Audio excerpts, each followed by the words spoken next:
And welcome to the VSA Capital 5-Minute Morning Miner. It's Thursday, the 16th of September. And actually, we've got Ollie today, not Paul, because Paul's got a day off, but it's always good to have you, Ollie. How are you? I'm very well, thanks. How are you doing?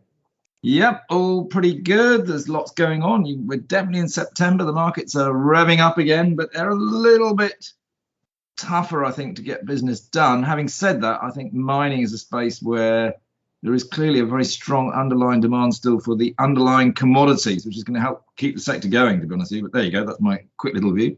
Anyway, what have we got this morning? Actually, quite a bit of news from VSA clients. American Lithium to start with.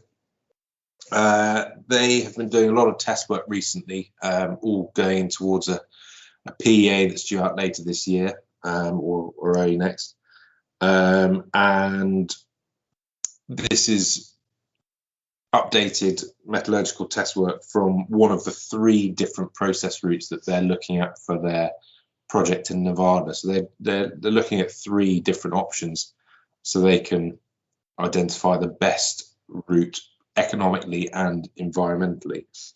And today's route is the salt roast and water leach process. So that is anyone who listened to the Tesla battery day and heard Elon Musk talking about just mixing lithium with water, and that's all you had to do to produce it. Well, this is that, and it's slightly more complicated than that, but American Lithium have been getting results of up to 89.4%, which is pretty similar to the other processes they've been achieving. And the key thing with this process is that they could produce either lithium carbonate or lithium hydroxide, and still no one really knows which way the market's going to end up. So that flexibility is a big benefit. Yeah, I suppose it's probably a little bit more complicated than just chucking it into water. You're not quite making a sort of, a batter for your lunch roll. There's a little bit more skill, I think. But yeah, there's a lot of interesting moves and chemistry, as I said, that's taking place in this space. And I think the real key also is it appears to me that the underlying demand for lithium is growing incredibly fast at the moment, and there is going to be a short squeeze. So a stock like American Lithium is very well positioned. Yeah, and they've also been benefiting from having a uranium project as well. Obviously, the price there and equities are rallying strongly, so the combination has been very good for their share price performance. Very good. Okay, other house stocks. You've written obviously about this morning about American Lithium. Everybody wants it on our research portal.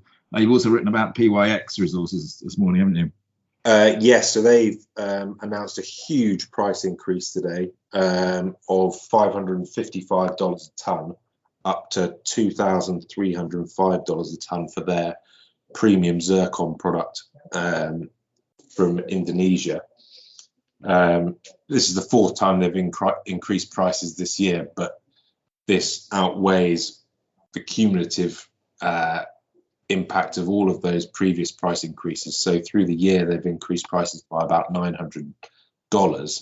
So you can see that this is a very significant increase, and that is going to have a massive impact on earnings through the rest of the year, whilst they're ramping up output.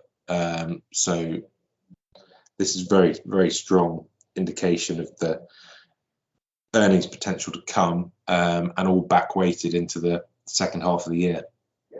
And I mean, it's public knowledge that we are currently getting them a listing in London, so that UK institutions and UK investors can also join in. I mean, to put it into context, it's got a market cap in Aussie dollars of over $500 million. So this isn't a small company, it's in production. So it's certainly one that people should be watching out for when we complete bringing it to London, which hopefully will be pretty soon. Just getting the last bits and pieces signed off by the FCA. Okay, what else you got, Ollie? Well, a new member of Shanghai Mining Club, Ionic Rare Earths, they have announced some infill drilling results. It's probably the first time we've spoken about the company on the podcast, so give it a slight overview. It's ASX listed company. They've got a clay absorption project which is based in Uganda, which is an excellent up-and-coming mining jurisdiction. I've been there a couple of times. And they've been advancing their project there, which is just to the north of Lake Victoria. So pretty well located for infrastructure, because that's where all the roads come through to take you out to Mombasa and through to Kampala.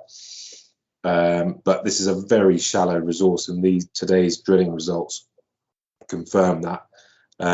Sort of 8 to 11 meters at between 1200 to 1360 ppm for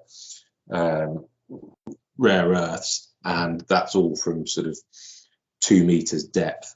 So this is incredibly shallow and easy to mine resource.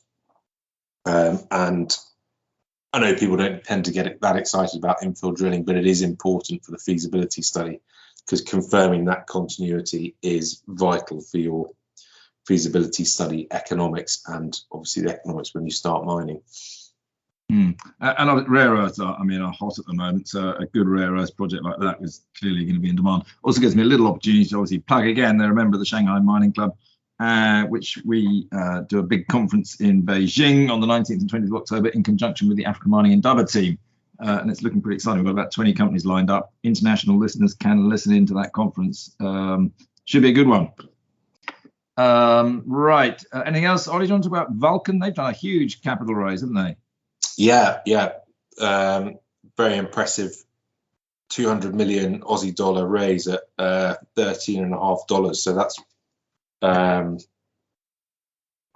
unbelievable share price performance over the last year, and a real validation of institutional interest in direct lithium extraction technology. I mean, it's interesting. This group is run by Dr. Francis Whedon, who we met actually when he was running Exor Resources.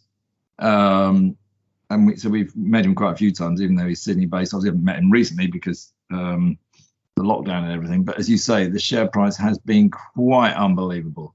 I mean, it was only a year ago, it was under $1, and it's now $14. This is Aussie dollars. Clearly, Francis knows what he's doing and has got a fantastic following. We probably, well, I'm not saying we have missed the boat on this one, but the sort of 10 bagger status has probably gone. We all need to watch out where he goes next, I think, Ollie, don't we? Absolutely. Clearly highly talented. And as we've said before on this podcast, we would love to actually get Vulcan as a dual listed onto Aquis, which is very easy to do and not expensive, so that all London institutions could also back Francis, because he's a man worth backing. Okay, that's a few there. Anything else you want to mention, Ollie? Or no, I think that's enough for today. Very good. In which case, there's some good news bits there. We'll be back again tomorrow. Great. Thanks. Speak to you then.